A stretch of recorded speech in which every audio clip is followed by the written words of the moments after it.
कांग्रेस नेता सचिन पायलट और सतीश पुनिया ने क्या कुछ कहा है वो भी सुनवाते हैं आपको। और इस कोरोना काल में हम सब उम्मीद करते थे कि बजट हर साल आता है, लेकिन इस साल का बजट विशेष था क्योंकि कोरोना के बाद ये पहला बजट था और देशवासी उम्मीद करते थे कि इस बजट में कुछ ऐसी घोषणाएं होंगी जिससे आम आदमी को सीधे तौर पर लाभ मिलेगा।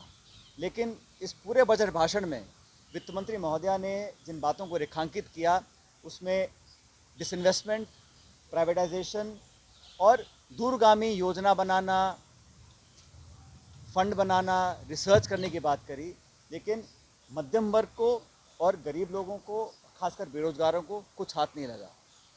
देश में आज जो कृषि कानून के खिलाफ जो माहौल बना हुआ है, मुझे लगा था कि कहीं ना कहीं किसानों पर और कृषक समाज के लोगों के ऊपर कुछ मरहम लगाने का काम सरकार करेगी। लेकिन आप बजट देखिए, इसमें कृषि के बजट को कम किया गया है। कृषि कल्याण सम्मान योजना है उसमें कटौती की गई है और एक तरफ आप किसानों की बात कर रहे हैं और कृषि के बजट को घटा रहे हैं। ये पहली बार हुआ है। देखिए, मेरे नज़र में तो एक सर्वसमावेशी और विकासपरक बजट है, क्योंकि कोरोना की उस महामारी के दौरान जो बड़ा संकट था और सीधे सीधे भारत की विकास दर, क्योंकि हम एक रफ्तार से आगे बढ़ रहे थे, ये उम्मीद की जा रही थी कि हम $5 ट्रिलियन की इकोनॉमी हम लोग बनेंगे, लेकिन कोरोना ने उस रफ्तार को थामा।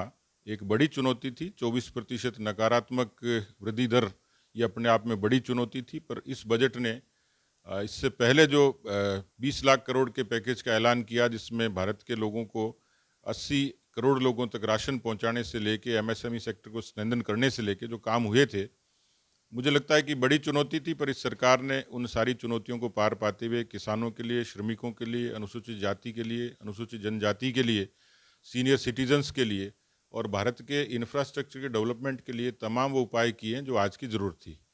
तो मैं ये मानता हूँ कि इतनी चुनौतियों के बावजूद ये एक भारत के लिए ताकत देने वाला बजट।